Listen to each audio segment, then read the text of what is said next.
എന്തുകൊണ്ടാണ് ഗ്രീസ്മാൻ റൊണാൾഡോയെ കൂടുതൽ റെസ്പെക്ട് ചെയ്യുന്നതെന്ന് നിങ്ങൾക്കറിയാമോ? പല ഫൈനലുകളുടെയും തോൽവിക്ക് ശേഷം 2016 UCL അത്ലറ്റിക്കോ മാഡ്രിഡും റയൽ മാഡ്രിഡും ഏറ്റുമുട്ടിയ മത്സരത്തിൽ ഗ്രീസ്മാൻ പെനാൽറ്റി മിസ്സാക്കി. തുടർന്ന് അതിന്റെ മത്സരഫലമാകട്ടെ റയൽ മാഡ്രിഡ് ചാമ്പ്യൻസ് ലീഗ് സ്വന്തമാക്കി. ശേഷം എല്ലാ താരങ്ങളും സെലിബ്രേഷനിൽ മുഴുകിയപ്പോൾ റൊണാൾഡോ ഗ്രീസ്മാന്റെ അടുത്ത് വന്ന് താരത്തെ ആശ്വസിപ്പിച്ചു. പോർച്ചുഗൽ ഫ്രാൻസിനെ തോൽപ്പിച്ച് 2016 യൂറോ കപ്പ് സ്വന്തമാക്കിയതിനെ തുടർന്ന് റൊണാൾഡോയെ യുവേഫ ബെസ്റ്റ് പ്ലെയർ ആയിട്ട് തിരഞ്ഞെടുത്തു.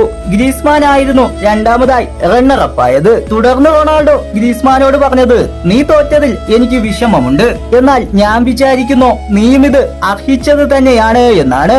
ഇതിനെല്ലാം ശേഷം 2024 ഫ്രാൻസ് പോർച്ചുഗലിനെ യൂറോ കപ്പ് ക്വാർട്ടർ ഫൈനലിൽ പരാജയപ്പെടുത്തിയതിനു ശേഷം എല്ലാ ഫ്രഞ്ച് താരങ്ങളും ഞാനൊരു വലിയ റൊണാൾഡോ ആരാധകനാണെന്ന് സ്വയം പറയുന്ന എംബാപ്പെ ഉൾപ്പെടെ സെലിബ്രേഷൻ ചെയ്യാൻ പോയപ്പോൾ ഗ്രീസ്മാൻ ചെയ്തത് തന്റെ മോശം സമയത്ത് തന്നെ ആശ്വസിപ്പിച്ച റൊണാൾഡോയുടെ അടുത്ത് പോയി ഗ്രീസ്മാൻ റൊണാൾഡോയെ ആശ്വസിപ്പിക്കുകയാണ് ചെയ്തത്. അപ്പോൾ നിങ്ങൾ ഗ്രീസ്മാന്റെ ഈ ഒരു പ്രവൃത്തി റെസ്പെക്ട് ചെയ്യുന്നുണ്ടെങ്കിൽ ഐ ലവ് ഗ്രീസ്മാൻ എന്നൊന്ന് കമന്റ് ചെയ്തേക്ക് ഗൈസ്.